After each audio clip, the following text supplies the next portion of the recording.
Is the pressure becoming too much for Peter Parker? How can he possibly be the friendly neighborhood Spider-Man and Earth's champion against the forces of CYTORRAK? Will he rise to the occasion or will he falter? Well, let's hop into the pages of Amazing Spider-Man issue number 63 and find out together, shall we, as the 8 Deaths of Spider-Man continue. So then, picking up directly from where the last issue left off, Peter's nice dinner that he was having with best friend Randy and new girlfriend Shay was unfortunately interrupted by yet another SCION. This one takes the form of a creepy little girl and decides to take Peter on a twisted journey throughout the worst moments in his own history. So yeah, basically that's the gimmick this time. The first Scion was all about manipulating gravity, the second one could control space, and now this one is all built around time. With of course the extra tragic caveat being that poor Peter has suffered a lot of tragedy in his life, so there's lots of places to go that will understandably throw the webhead off his game, starting with the night Uncle Ben died. Peter actually rushes into the house to try and save his uncle from the cat burglar, only to realize that we're operating under a Christmas Carol rules, wherein you see the bad stuff but you can't actually get involved or change history. Again, that's what makes this all so sad. Also, despite appearing like a little girl at first, this Scion actually ages and grows up as we travel through time before eventually becoming a full-on red demon queen in bondage gear, which, you know, not a bad look at all. Now, the rest of the rules from all the other Scion battles continue to hold true, and that is that Peter needs to hit this opponent for the fight to end, but that's hard to do when she's able to manipulate time and keeps throwing all the worst things that's ever happened in his life back in his face over and over again. The death of Gwen Stacy, the death of Sergeant Stacy, Jean DeWolf dying, Kraven the Hunter taking his own life, up to and including even Eddie Brock taking the symbiote from him. How will Spider-Man get out of this wibbly-wobbly timey-wimey mess, and will it involve his brand new costume and powers? No, for the third time in a row, Peter actually gets out of this situation by thinking like a scientist. You see, Spidey can't actually change the past, but he can actually pass a message to a younger version of himself who is able to build a device, and pass it off to him in the future, which allows him just enough time to break this chronal chokehold and get the winning shot in against the Scion, which she is none too happy about at all. In fact, as an extra angle to this victory, Peter didn't even have to sacrifice himself to win this battle, but just because he didn't die doesn't mean the Scion in an act of pure sour grapes isn't going to make Peter wish he died, by actively forcing him to live every moment in his life simultaneously, from birth to death, etc., etc.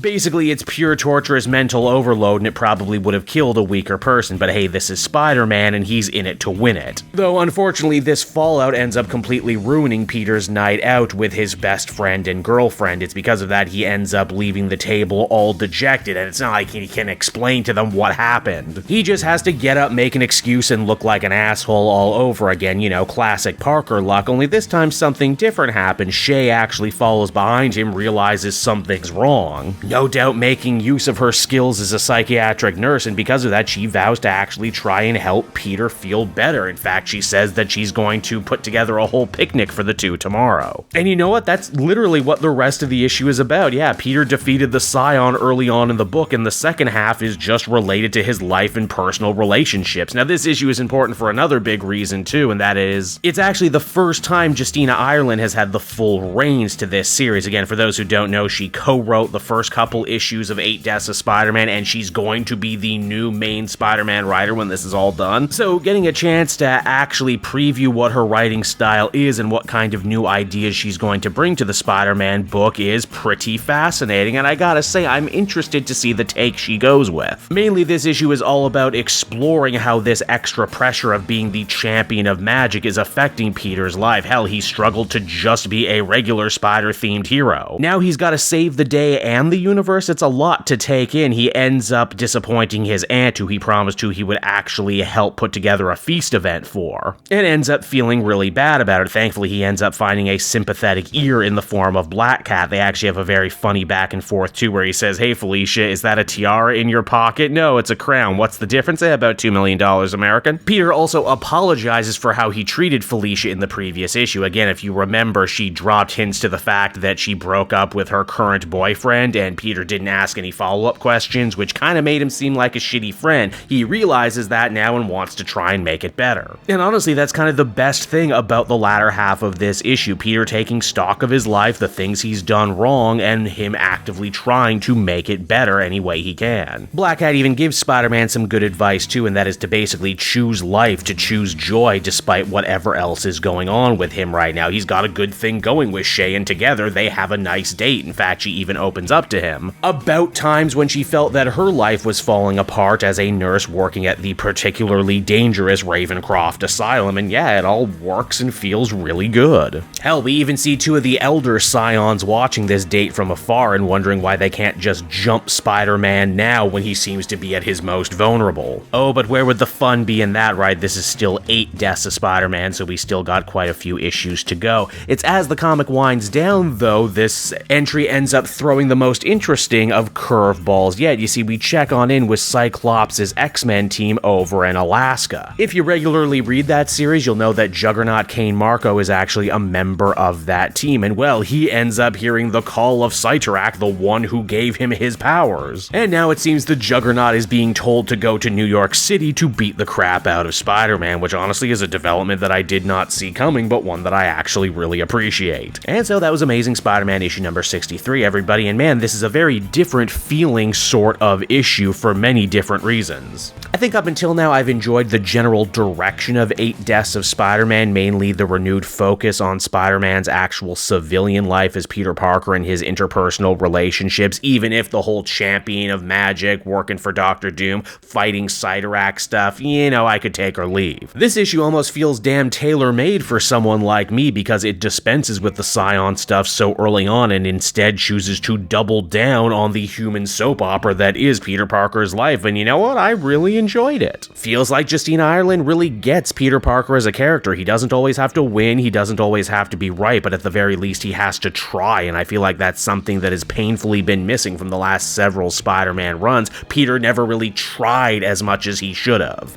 The promise of reigniting the Spider-Man Juggernaut rivalry also has me pretty damn interested, especially as if you've been paying attention to comic book Twitter today, they were sure to release pictures of the Spider-Naut, a Spider-Man themed Juggernaut, which, yeah, you know what, I'm a simple man. I see fun mashups like that, and I get excited. Overall, I think I feel comfortable giving this one a 7.5 out of 10. Again, I have been hurt so many times when it comes to opening up my heart again to Spider-Man and letting down my guard, but damn it if this one didn't kind of penetrate my armor, and I'll definitely be interested to see how the next couple issues go.